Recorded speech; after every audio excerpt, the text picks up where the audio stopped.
Salut, bienvenue à toi dans cette nouvelle vidéo. Si tu me découvres, je m'appelle Jean-Luc Ratiscol. Je suis coach d'entrepreneurs et d'artistes sur la vision et le mindset. Je suis également facilitateur en design thinking et je suis également cofondateur d'un SaaS, donc d'un logiciel en ligne qui s'appelle Member. Et ça te permet de créer, d'animer et de monétiser des communautés en ligne. J'espère que tu te portes bien. Je voulais te faire une vidéo aujourd'hui sur mon parcours entrepreneurial, en quoi l'entrepreneuriat m'a aidé à grandir personnellement, pas que professionnellement ou financièrement, voilà, mais je parle vraiment de comment moi ça m'a aidé dans mon développement personnel. Donc il faut savoir que l'entrepreneuriat, j'ai commencé il y a maintenant un peu plus de 7 ans, donc ça fait 7 ans que j'ai découvert l'entrepreneuriat en ligne. Alors là aujourd'hui j'en ai 34, bientôt, là j'arrive sur les 35 bientôt. Et ce qui s'est passé, c'est que quand j'avais 19 ans, je m'étais lancé en freelance parce que j'étais sorti de l'école. Non, c'était pas 19 ans, enfin, en gros, j'avais fait un peu à 19 ans, et après, quand je suis sorti de l'école à 23 ans, du coup, je me suis lancé en tant que freelance parce que je faisais du freelancing à côté de mes études, donc on va dire 19 ans, et après, je me suis lancé vraiment à temps plein. En sortant des études, je crois que je devais avoir 22, 23 ans, un truc comme ça. Et donc en fait ce que j'ai fait c'est que je me suis lancé en tant que freelance alors qu'en fait j'arrivais pas à trouver de boulot. Donc ce que j'ai fait c'est que je me suis lancé en freelance et là à l'époque il y avait pas c'était pas on n'en parlait pas trop, enfin, en tout cas à l'époque tu sais c'était il y a longtemps maintenant, commence à faire un peu de temps, plus de 15 ans, et donc forcément il n'y avait pas tous les trucs qu'on a aujourd'hui, YouTube et compagnie.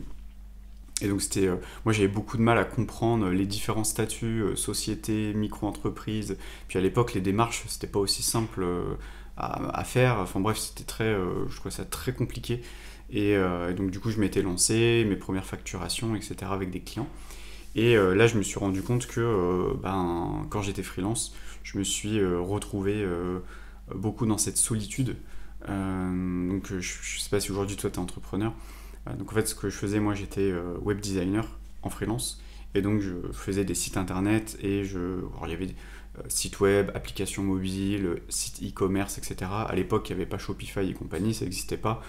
Il fallait avoir une équipe de développement, il fallait avoir un designer, etc.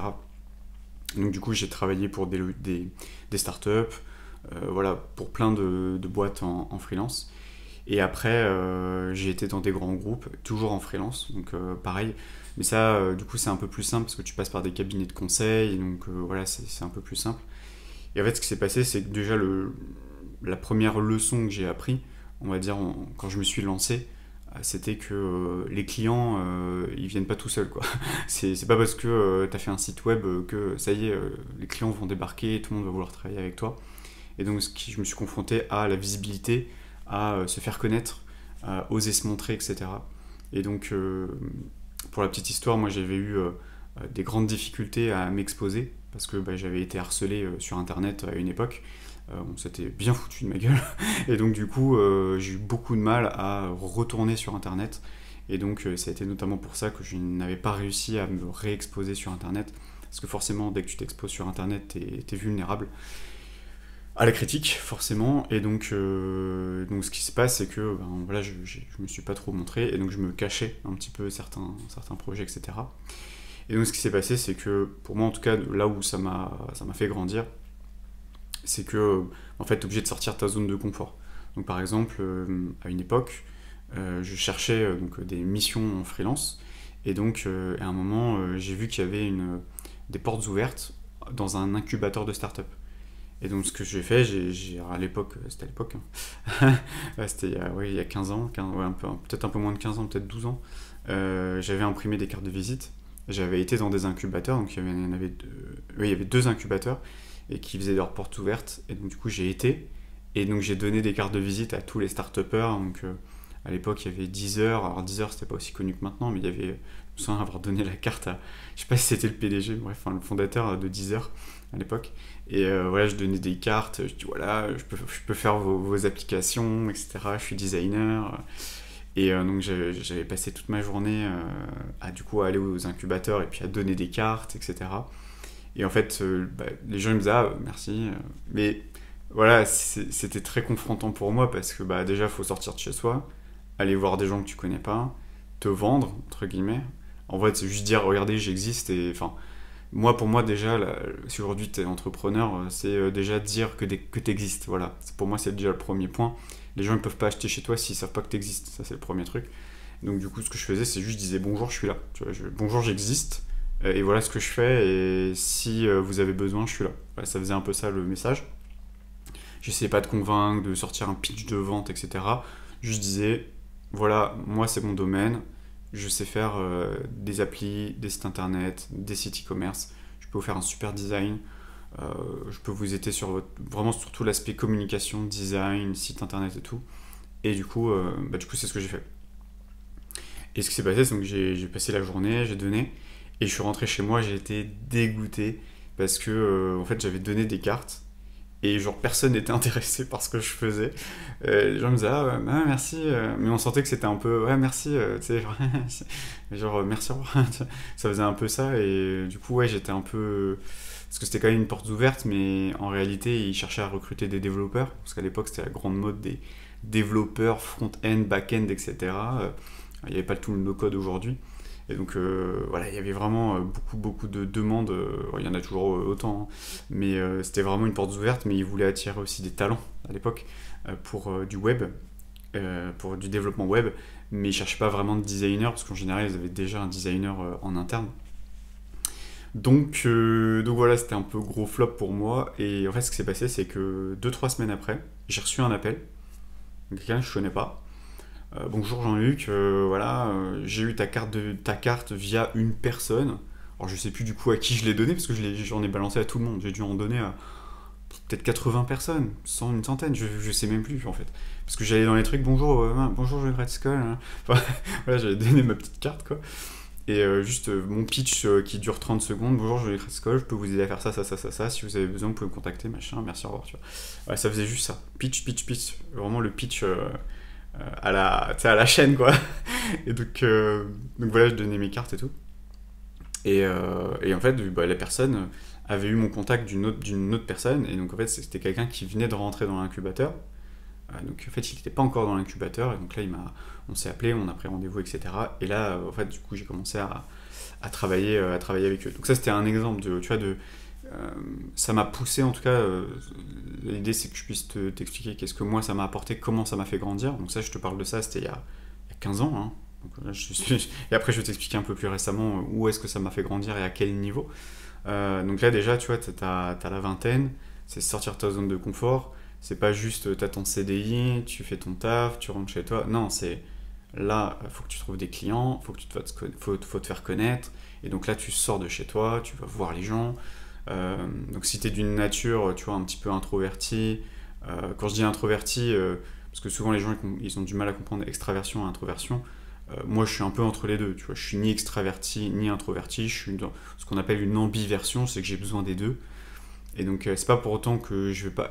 C'est pas parce que tu peux être introverti et que tu as peur d'aller parler aux gens, ça n'a rien à voir.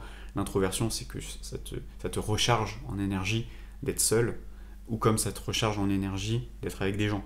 Moi, les deux me font du bien, mais je peux pas être tout le temps là ou tout le temps là. Tu vois, j'ai besoin vraiment des deux aspects. Je clôture cette parenthèse, et donc sur l'ambiversion introversion, parce que des fois c'est un peu mal compris. Et donc voilà, en tout cas, bon, c'était pour t'expliquer un petit peu déjà le début de l'entrepreneuriat pour moi, comment ça a démarré. Et ensuite, après, après j'étais en cabinet de conseil, etc., en freelance. Après, je suis passé en CDI. Donc, du coup, j'ai fait freelance, commencé par le freelancing. Ensuite, j'ai fait un CDI. Et ensuite, j'ai fait portage salarial. Et ensuite, entrepreneur. Enfin, à temps plein, quoi. Et donc, voilà, je suis passé par la case salariat. Tout le monde me dit ah, salariat, hein.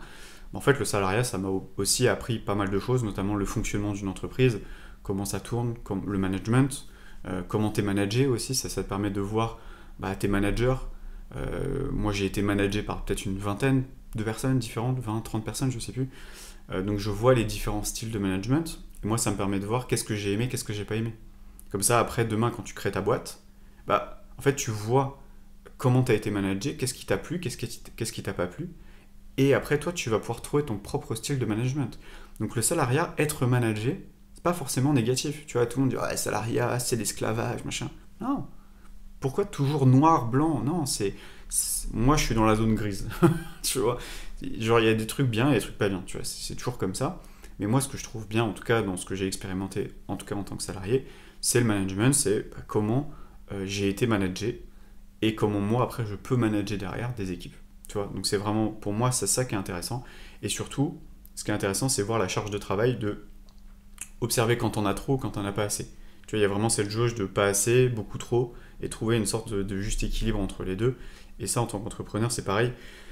Quand tu t'auto-manages, parce que tu es auto-managé hein, quand tu es entrepreneur, parce que tu n'as personne au-dessus de toi qui va dire ce que tu as à faire, et ben du coup, c'est de trouver cet équilibre-là. Donc ça m'a beaucoup aussi appris, après une fois que je me suis lancé, à retrouver cet équilibre-là que j'avais trouvé quand j'étais en entreprise. Mais ça demande à se trouver une sorte d'auto-management ou en management. De toute façon, la manière dont tu te manages va être la manière dont tu vas manager les autres. Donc du coup, c'est important en fait, aussi de faire ce travail-là. Et en fait, j'ai appris à travailler avec moi-même, c'est-à-dire à être Jean-Luc, et puis Jean-Luc, le manager, celui qui va me manager. Donc en fait, je suis un peu splitté entre deux, voire même entre trois personnes. Du coup, ça, j'en parle souvent dans mes vidéos. Et donc moi, c'est vraiment ça que ça m'a appris, c'est ben, déjà à me respecter, à m'auto-manager et à connaître mes limites. Parce que si tu t'auto-manages mal, bah, imaginons tu vas travailler le soir très tard, le week-end, en fait tu fais que bosser, tu t'écoutes pas, et du coup tu finis en burn-out. Donc moi ça m'est arrivé 2 fois, hein. J'ai eu 2 burn-out entrepreneuriales. Alors j'ai pas eu de burn-out salarial, mais par contre j'ai eu 2 burn-out entrepreneuriales. Quand je dis burn-out, il y a plusieurs intensités, mais quand je dis burn-out, c'est vraiment ton corps ne peut plus se lever le matin. C'est vraiment ton corps te dit merde, tu me fais chier, il y en a marre. Et là, il coupe tout et après, t'es KO quoi. Donc, et puis du coup, tu perds le sens de tout, etc. Donc déjà, voilà. Ce que je peux te dire aussi, c'est que là, donc là, j'ai commencé je te dis, en tant que freelance au démarrage, après salarié. Et là, il y a 7 ans maintenant où je me suis... alors officiellement, c'était il y a 5 ans, ouais, 4-5 ans, je perds un peu la notion du temps, mais je crois que c'était à peu près 4 ans, 4-5 ans, où là je me suis vraiment, ouais peut-être 4 ans, ça fait 4 ans, où je me suis lancé vraiment à temps plein. Et du coup j'étais 4, 5, 6, 7, ouais 3 ans, où vraiment j'étais salarié à côté. Donc j'avais le side business, c'est ce qu'on appelle side business, donc bah, j'étais salarié, et à côté j'avais un business. Voilà, et ça a duré pendant 3 ans, quoi. Donc déjà, qu'est-ce que ça m'a appris, le fait d'avoir un side business, parce que voilà, déjà je me suis rendu compte que bah, je ne savais rien, tu vois. C'était des fois t'es salarié, t'es expert un peu dans ton domaine, t'as l'impression d'être une sorte de cadre, et en fait l'entrepreneuriat te fait vite redescendre sur terre, tu vois. Genre en mode non en fait mec, t'as rien compris à la vie, t'es pas le roi du pétrole, et c'est pas parce que t'es expert dans ton domaine que t'es un expert en entrepreneuriat. Donc déjà, humilité quoi. Donc voilà, je pense que ce qui s'est passé aussi pour moi, c'est que bah en fait voilà, j'étais dans le digital, ça faisait des années que j'étais en digital, donc je découvre le business en ligne et là je me dis finger on the nose, business en ligne, mais facile pour moi le digital je connais, facile. La blague, la blague. Genre, en fait, j'ai lancé mon premier business, c'était un site e-commerce. Et donc moi, il y avait toutes mes croyances, tu vois, sur, bah, en fait, moi, je suis designer. Moi, le business en ligne, je connais. Ça, le melon du gars, quoi. Là, et l'entrepreneuriat, il vient vite percer ce gros melon que t'as, où en fait, je lance ce premier business. Alors, c'est un business pour vendre des bracelets et des montres pour les hommes. Et je te fais un design à la Apple, quoi. C'est t'arrives, tu scrolls, t'as des animations, bah, et tout. Et tu sais, je me suis dit, je vais faire à la Apple, comme je maîtrise, je suis designer, moi je te vends du rêve. Et les gens, les ventes, elles tombent, quoi. Et je prends un produit, je fais tout le design, des trucs, machin.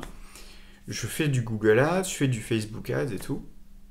Et là, je dépense des sommes en publicité, ça ne se vend pas. Et là, je me dis, mais non. Et là, grosse leçon. Et ça, pour moi, ceux qui te donnent le plus de leçons en entrepreneuriat, c'est le marché. Le marché te donne des grosses leçons. Et quand tu fais du trading, parce que j'avais fait du trading aussi, en parallèle, je faisais du trading et du coup, je lançais un business en ligne. Bah, les deux, t'es confronté au marché. C'est-à-dire que d'un côté, t'as un marché de produits et de services, et là, t'as un marché financier. Et pour moi, en tout cas, si tu t'es jamais lancé, lance-toi sur un des marchés, que ce soit le marché boursier, marché crypto, n'importe quel marché en termes entrepreneurial, celui que tu veux, et tu vas apprendre ce qu'on appelle l'humilité. Voilà, tu vas apprendre l'humilité et tu vas apprendre à prendre ton ego et à le mettre de côté. Parce que ça va t'apprendre ça. Et moi, ça m'a vraiment appris ça. Ça m'a vraiment appris l'humilité de, en fait, je ne sais pas que je ne sais pas. J'en sais rien, en fait. Je ne sais rien, tu vois. Pourtant, aujourd'hui, il y a des gens qui me disent, mais Jean-Luc, tu sais plein de choses, tu as appris plein de choses et tout. Mais en fait, je ne sais rien. Parce qu'à partir du moment où tu te dis, c'est bon, je sais, non, en fait, t'inquiète pas que le marché va vite te faire redescendre parce que tu sais rien, en fait. Et donc c'est comme les gens qui veulent développer une boîte et qui me disent ouais mais t'inquiète je sais ce que les gens ils veulent et tout. Mais tu leur as parlé aux gens? Non, non, non, pas besoin, moi je sais. Mais moi je suis dans le business mec. Ok, bon toi t'es foutu toi. Et après je vois des mecs qui reviennent 6 mois plus tard, ouais j'ai lancé mon produit, ça marche pas. Bah, en fait mec t'as un melon comme ça. Tu crois que le marché il va te faire quoi? Le but du marché c'est de te le faire descendre en fait, ce gros melon que t'as là, ce gros ego là. Et de te le faire redescendre bien, bien gentiment, tu vois.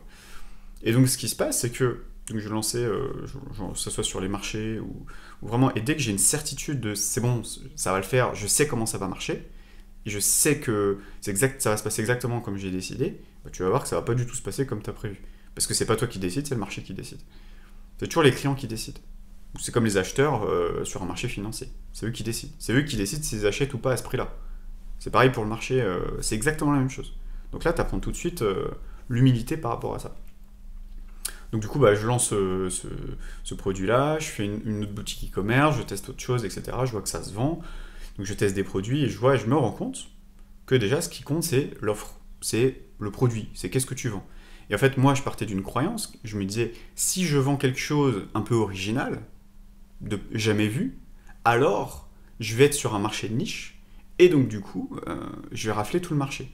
Donc j'allais toujours chercher des produits, alors je parle en e-commerce, hein, des produits un peu, pas bizarres, mais original, tu vois. Et sauf que ça se vend pas, parce que les gens, ils aiment les trucs bah, classiques, tu vois. Si tu achètes une montre, tu veux pas une montre avec un truc gros comme ça, avec un truc qui tourne, enfin, non, tu veux juste une montre classique, tu sais, classique, quoi. Tu cherches pas un truc extravagant. Et moi, j'allais toujours chercher des produits un peu extravagants, bah, que les gens, tu vois, ça leur plaît pas plus que ça, quoi. Et en fait, comme j'avais ma croyance que si c'est différent, alors les gens vont acheter, bah, en fait, du coup, j'achète. Automatiquement, mon subconscient était programmé sur ça. Je parle beaucoup de subconscient sur cette chaîne. Si tu n'as pas vu ma vidéo sur le subconscient, le mindset, la vision entrepreneuriale, parce que c'est ce que je travaille avec mes clients, je t'invite à aller en description voir la vidéo. Elle dure une quarantaine de minutes, où là, j'explique vraiment de A à Z le processus mindset que je fais avec mes clients pour qu'ils évitent de tomber un petit peu dans tous ces pièges-là. Donc du coup, j'allais tout le temps chercher des produits qui étaient un peu what the fuck, en me disant ouais, je vais être tout seul à vendre ça. En même temps, t'es tout seul à vendre ça, mais en même temps, personne ne veut de ça. Donc c'est normal que... enfin, tu vois, j'allais toujours chercher des fournisseurs un peu chelous, où il n'y avait pas de vente, avec des trucs un peu what the fuck, en me disant ouais, je vais être tout seul à proposer ça, et je vais avoir un produit gagnant, et genre je vais gagner des millions, etc. Mais en fait, non, c'est les gens, ils veulent, qu'est-ce que les gens veulent? Donc déjà, c'est va voir ce que les gens achètent. Et après, tu vends ce que les gens achètent. Mais tu vois, si tu es dans un état d'esprit de je veux faire un truc qui n'existe pas, comme beaucoup de gens qui se lancent dans des startups où il n'y a pas de marché, il n'y a rien, il n'y a pas de besoin, parce que de toute façon, les gens ne cherchent pas ça, ne veulent pas ça, ça ne leur plaît pas, c'est pas ce qu'ils veulent. Donc si tu essaies de vendre quelque chose que les gens ne veulent pas, ils vont pas acheter. Donc tu vois, il y a, et souvent il y a ce problème de ouais, mais je veux vendre un truc qui n'existe pas, comme ça je suis tout seul sur mon marché, mais c'est mal compris. En tout cas, cette croyance-là, c'est pas la bonne façon, en tout cas de ce que j'ai compris après, c'est pas forcément la bonne façon de penser. Donc à chaque fois, ça vient t'expliquer, à chaque fois que tu es confronté au marché, ça vient te montrer à quel endroit ton mindset, il n'est pas bien calibré, parce qu'en fait, tu es bourré de croyances. Et en fait, le marché vient te foutre en fait tes croyances dans la figure, et après, c'est à toi de te remettre en question, à chaque fois. C'est si tu crois, oui, les gens, ils veulent ça, et que tu es persuadé, etc., tu as une sorte de certitude super haute en termes de croyances, oui, les gens, ils veulent ça, moi, je sais, bah, t'inquiète pas qu'ils vont te le faire redescendre, et à un moment, on va te dire, bon, bah, ok, bah, je sais pas. Et là, tu mets ton ego de côté, tu t'es planté, tu as une grosse croyance, et après tu te remets en question. Voilà. Et c'est cette capacité, moi aussi ça m'a fait grandir, me remettre en question sur mes propres certitudes. Voilà. C'est des fois t'étais, ouais, moi je sais. Et là, hop, humilité, remise en question, et il faut avoir ce courage de se remettre en question. Parce que l'entrepreneuriat, c'est que de la remise en question. Et c'est ça qui m'a vraiment fait grandir. À chaque fois, c'est, ok, je me remets en question. En fait, je suis pas aussi bon que je pensais. Je suis pas aussi doué que je pensais. Après, quand j'ai commencé à apprendre le copywriting, etc., bah, les premiers clients que j'ai eus, bah, les résultats, ils étaient pas ouf. Bah ouais, humilité. Bah ouais, mais en même temps, tu démarres. Donc après ça allait mieux. Après, j'ai compris des choses. Voilà, et après, tu vois, c'est arrivé petit à petit comme ça. On va dire ça m'a appris vraiment ça. Aussi, après, quand j'ai monté une société avec un associé, ça m'a appris l'association, comment s'associer avec la bonne personne, comment trouver la bonne personne, aussi la décision, les choix, décider ou non. Ne pas prendre de décision, c'est aussi décider, hein, clairement. Et en fait, l'entrepreneuriat, ce n'est que de la prise de décision. Est-ce qu'on fait ça ou est-ce qu'on fait ça? Est-ce qu'on va là ou est-ce qu'on va là? Est-ce qu'on dépense ça ou est-ce qu'on dépense pas? Tu vois? Est-ce qu'on investit ou est-ce qu'on n'investit pas? Et en fait, tu es tout le temps dans une prise de décision. Et quand tu es entrepreneur, bah, tu dois prendre une décision. C'est-à-dire que tu dois pas être dans le flou, genre, ah, je sais pas. Parce que dès que tu es là-dedans, en fait, tu vas voir que ton business, il va commencer à être un petit peu comme ça. Parce que toi aussi, tu es un peu dans le. Tu vois. Donc à chaque fois, faut être tranché. Et c'est ça que ça m'a appris aussi, quand j'étais. Donc je faisais des locations saisonnières, enfin, locations Airbnb, courte durée. Donc on avait plusieurs appartements avec mon associé qu'on sous-louait près de Roissy. Et ça, pareil, ça m'a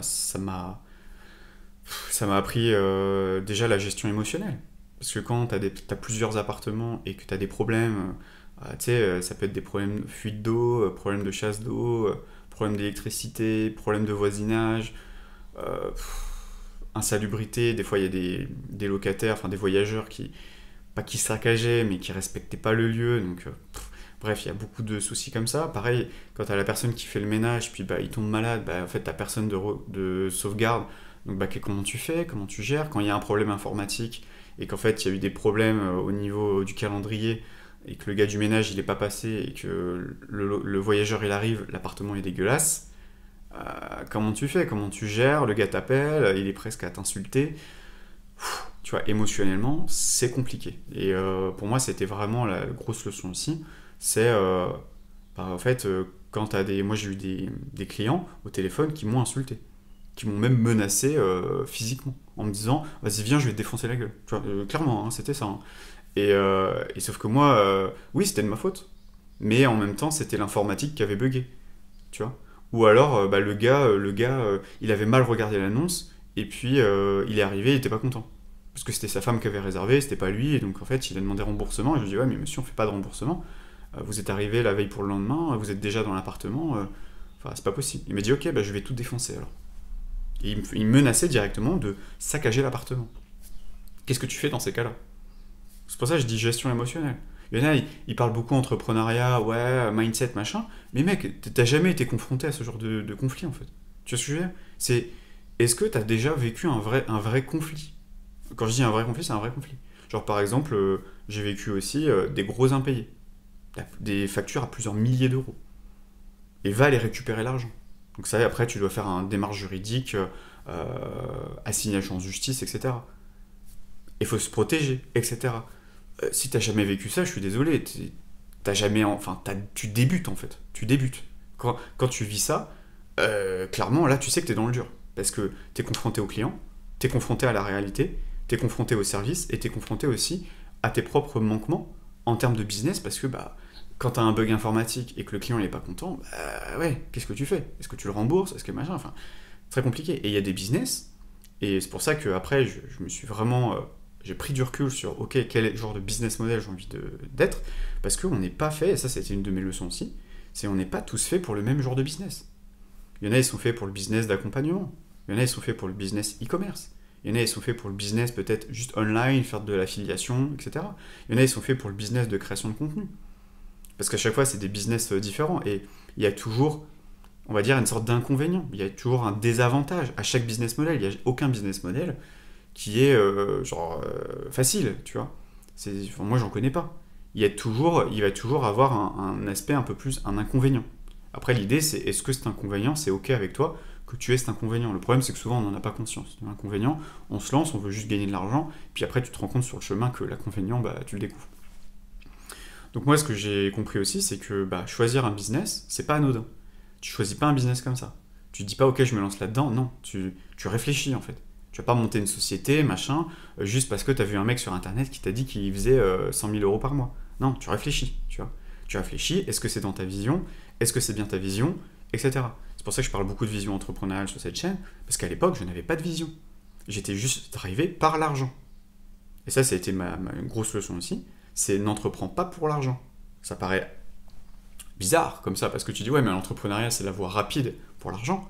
En effet, tu peux devenir très très riche avec l'entrepreneuriat, et de manière très paradoxale, il ne faut pas entreprendre pour l'argent. Parce que si tu entreprends uniquement pour l'argent, tu vas voir que toutes les galères que tu vas te prendre, limite, tu vas te dire, oh, moi, j'ai plus vite fait de trouver un job à 3000, 4000 balles, bien payé, ou en freelance un peu planqué, où tu es bien payé, et t'as pas toutes ces emmerdes, tu vois. Donc quand tu vis les emmerdes, bah en fait, plus tu gagnes d'argent, plus tu as d'emmerdes en général. Enfin, je dis pas, faut pas que ça devienne une croyance non plus, mais plus tu impactes de gens. Nous, des fois, on avait genre une trentaine de personnes tous les mois. Je dis une trentaine, bon, des fois c'était même beaucoup plus, des fois c'était des familles, donc tu pouvais impacter 50, 60 personnes dans le mois. Tu vois, ça dépendait certains mois. Mais quand tu impactes 60 personnes, 60 clients dans le mois, bah forcément, dans les 60, il y en a qui sont pas contents, etc. Si tu as 2-3 clients, ça va. Ton impact, il est minime. Mais quand tu commences à avoir du volume, là, ton impact, il est grand.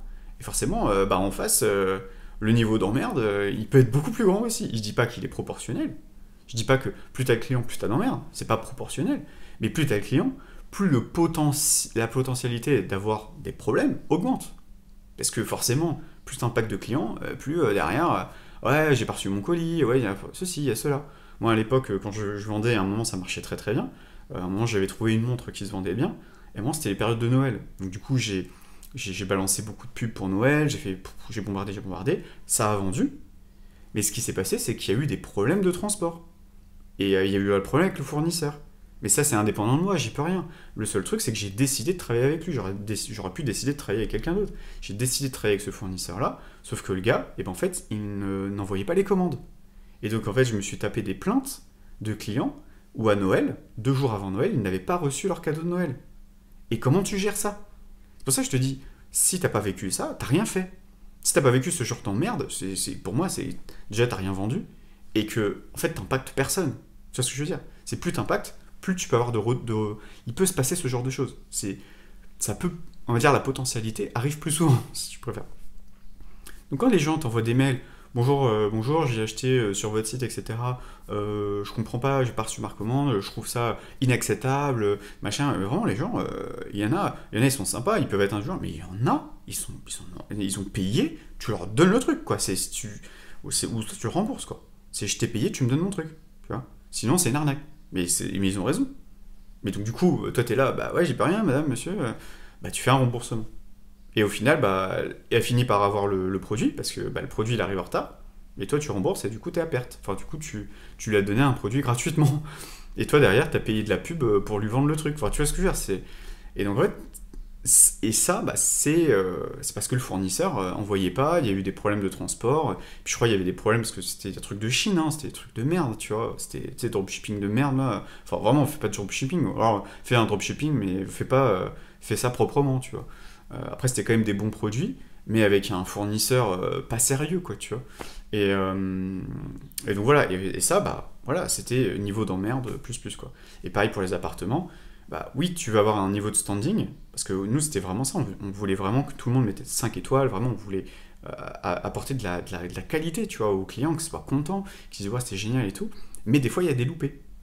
Ou des fois, il y a des gens, moi, j'ai eu des personnes qui rentrent dans l'appartement, ils nous ont envoyé 50 messages, comment on allume la télé, comment elle fonctionne la télécommande, comment on allume la plaque de cuisson, comment le four il fonctionne, comment le micro-ondes il fonctionne. On se dit, mais non, mais c'est pas possible, enfin, on peut pas être assisté à ce niveau-là. Mais si, il y a des gens, ils sont comme ça.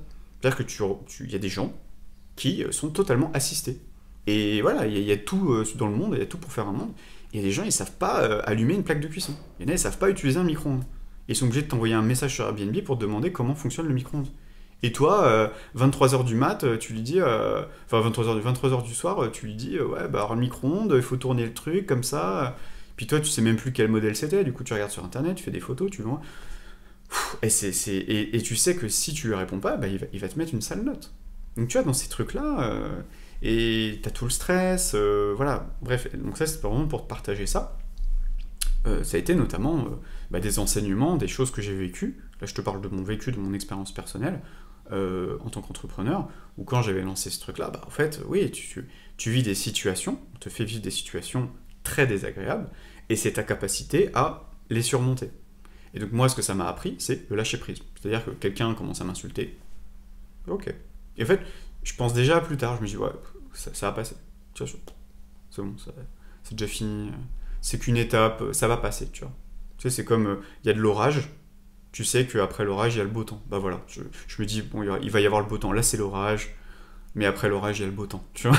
Et donc, en fait, il y a l'orage, je laisse passer, tu vois. Je fais, ok, d'accord, ouais, on vous rembourse, ok, hein, tu vois. Et je lâche prise sur le truc. Donc ça m'a vraiment beaucoup appris, bah, le lâcher prise aussi. Sur des situations où t'es là, c'est de l'extérieur, là, qui t'insulte, qui t'envoie des mails, et là, t'es zen, zen. Et tu vois, ça m'a appris vraiment ce lâcher prise de, ok, tu vois. Tu vois, et pour moi, c'est ça aussi qui m'a vraiment... le monde me dit, ouais, Jean-Luc, t'as l'air super calme, super serein et tout. Mais, mec, quand tu vis tout ça, tu ne peux que être serein, en fait. Parce qu'en fait, c'est soit tu réagis, soit tu réagis pas. T'as le choix. Bah moi, j'ai décidé de pas réagir. Genre, je lâche prise. Ok, bah t'es pas content, je te rembourse. Tu veux saccager l'appart, ok, je te rembourse. Tu vois. Et tant pis. Et je lâche prise. Donc vraiment, ouais, ça m'a appris beaucoup le lâcher prise. Et dernière chose aussi, je vais m'arrêter sur ça, l'argent. Ça m'a appris aussi à gérer l'argent, à prendre des risques au niveau financier. Parce que des fois, bah, tu dois investir des sommes d'argent. Quand tu es dans une idée de business, ça va. Mais quand tu dois aller lever de l'argent, faire un emprunt, parce que c'est un moment où on a commencé à monter un dossier bancaire pour aller prendre du financement, pour aller grossir, parce que du coup on avait besoin de trésorerie pour avoir de nouveaux appartements, parce que nous on investissait entre 2000 à 3000 euros par appartement pour refaire la déco, refaire des fois on avait refait la cuisine, enfin vraiment on avait refait tout à l'intérieur. Donc c'était à peu près 3000 euros plus les meubles, des fois il fallait acheter un canapé, des fois il fallait racheter un matelas, enfin bref, il y avait de l'investissement, et c'est pas du business online où t'as rien à faire et t'as juste à vendre du coaching. Non, là il fallait qu'on dépense 3000 balles pour augmenter notre volume d'appartements. Donc à chaque fois il fallait investir. Donc si nous on voulait, moi on avait une vision d'avoir une vingtaine d'appartements, je lui ai dit si on veut avoir une vingtaine d'appartements en 2-3 ans, il nous faut du capital. Et donc du coup on avait contacté pour faire des emprunts, etc. Et donc on avait monté un dossier.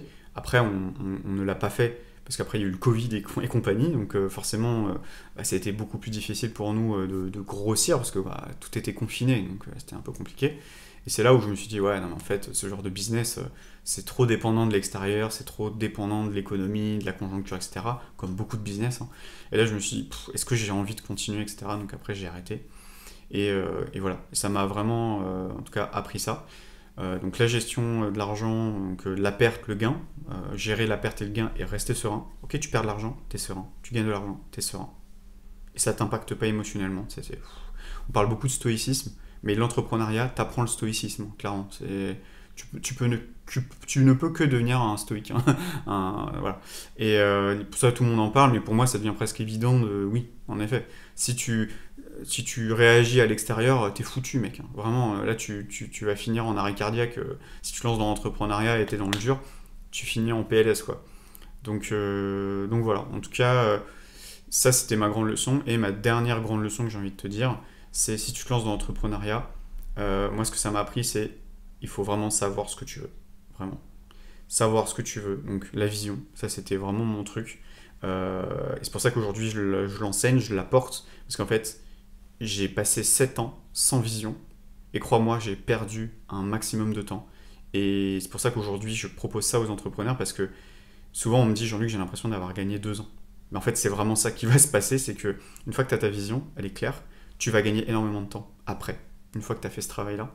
Donc, de la vision, savoir si c'est vraiment une bonne vision pour toi, la clarifier dans le détail près, vraiment, et ça je passe beaucoup de temps avec ça, pour être sûr que la personne, quand elle va s'investir dans un projet pendant plusieurs années, c'est pas juste 2-3 ans, puis après elle va arrêter, elle passe à autre chose, non, c'est quand tu construis une entreprise, en tout cas moi je travaille avec des entrepreneurs qui ont une vision long terme, si tu veux faire juste un coup, travaille avec quelqu'un d'autre, moi je travaille vraiment avec des gens qui veulent bâtir des entreprises sur le long terme, et les faire grandir sur le long terme.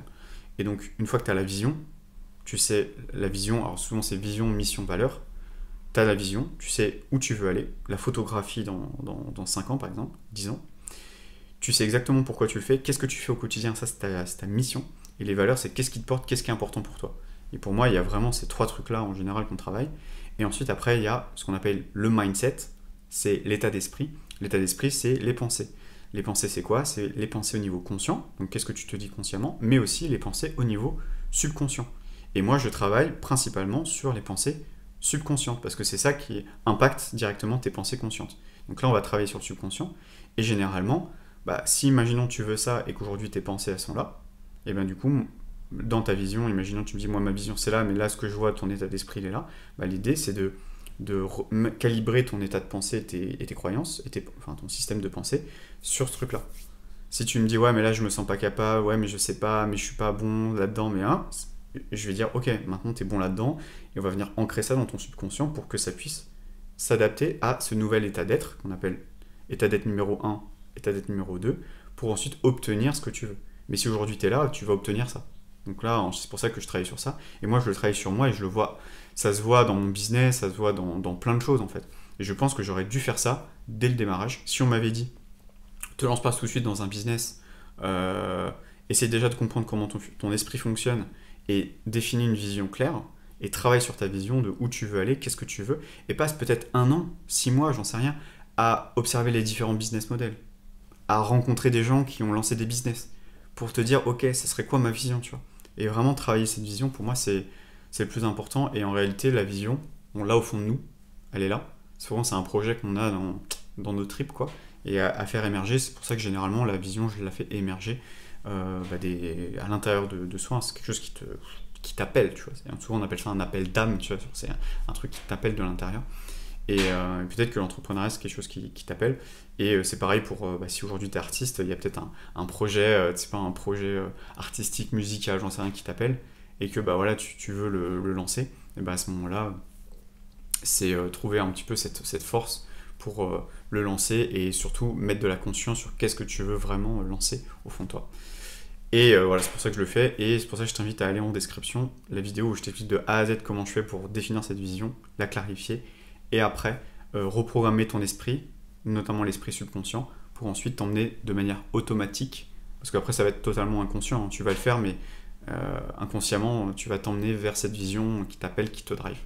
Voilà, j'espère que cette vidéo t'a plu sur ce partage personnel de mon expérience entrepreneuriale, qu'est-ce que j'ai vécu moi en tant qu'entrepreneur, qu'est-ce que ça m'a appris, on peut dire des expériences peut-être désagréables, mais en fin de compte, ça m'a appris quand même à relativiser, ça m'a appris à lâcher prise, ça m'a appris à voir beaucoup plus loin que juste gagner de l'argent et vraiment être porté par une mission beaucoup plus grande. Et aujourd'hui, c'est aussi avoir du sens, parce que si on devient entrepreneur, c'est aussi pour qu'il y ait du sens dans ce qu'on fait. Donc quand on a une vision long terme, on a une mission derrière et ça porte nos valeurs, et du coup, derrière, ça a beaucoup plus de sens pour agir, faire des vidéos, faire du contenu, aller peut-être prospecter, j'en sais rien. Mais en tout cas, ça va te driver beaucoup plus et tu vas beaucoup plus passer à l'action, tu vas moins procrastiner aussi parce que c'est totalement en accord avec qui tu es, avec ce que tu veux faire, avec ta vision. Et une fois que tu as défini ça, tu vas voir, ça va être beaucoup, beaucoup, beaucoup plus simple. Voilà, j'espère que cette vidéo t'a parlé, t'a plu, peut-être t'a inspiré, j'espère en tout cas, c'est le but. Et je te dis à très vite pour une prochaine vidéo. Ciao, ciao!